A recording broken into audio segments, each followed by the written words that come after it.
What's up, guys? And after last week's exciting ending to episode 3 of The Penguin, I was so excited for episode 4 to come out. I couldn't wait. And guess what? It started, and we didn't get any progression from the story with the Penguin or Oz at all. This is my least favorite episode of the series. I love episode 1, 2, and 3.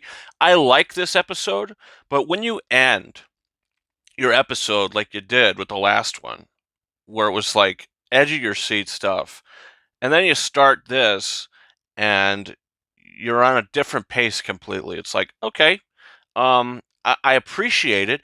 This episode tells the story of how Sophia Falcone got into Arkham. We finally see Mark Strong as Falcone. I keep forgetting his damn name. The guy, the father, Mr. Falcone. He was played by John Turturro. In the Batman scheduling issues came up. He couldn't do it this time. But Carmine, I believe Falcone, Mark Strong came in here, and you can't tell the difference because he's such a great actor. He slips into this role. He disappears into it.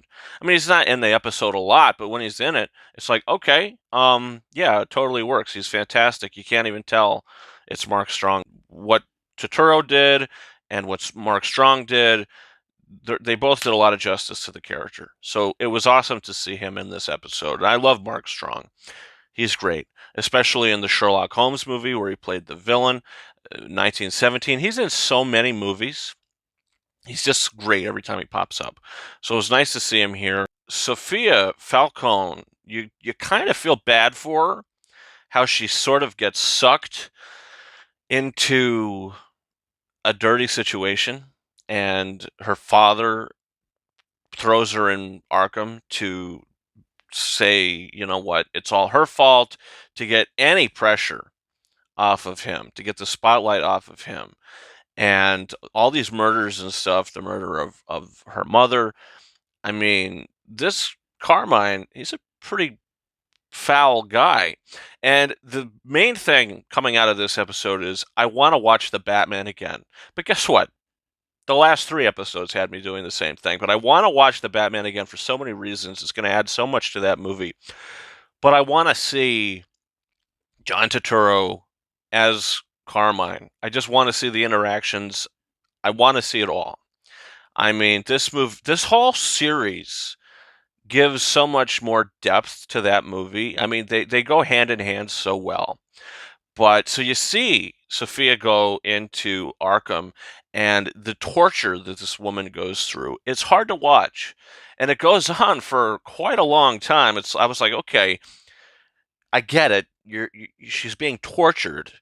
So it felt like 10 minutes straight. You just have to see her getting shock therapy and all this other stuff. If you guys saw the movie Changeling that came out in 2009, maybe something like that, starring Angelina Jolie, she gets thrown into the loony bin, and she experiences similar treatment that Sophia is experiencing in this episode. So it reminded me of that, but this I feel like was more to the extreme. But that's a great film. If you haven't seen Changeling, it's directed by Clint Eastwood. Angelina Jolie was nominated for an Oscar for it. It's a great movie. Check that out. But so yeah, so she gets out. Eventually she gets out. Her brother helps her get out, and she's dealing with stuff with her family, where her family basically helped Carmine and write all these letters saying, yeah, she's got a mental illness. So she's got a lot against her family, and now she's dealing. So now we're in present time, and she's dealing with this stuff with Oz. She contacts her doctor friend.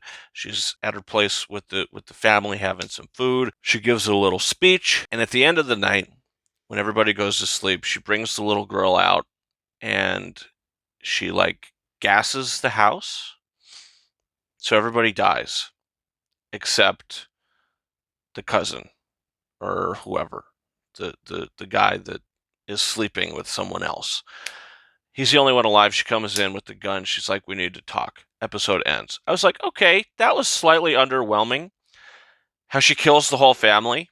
Yeah, I don't know. It was kind of like at the end of the movie Saltburn, where you have him walking around the house naked.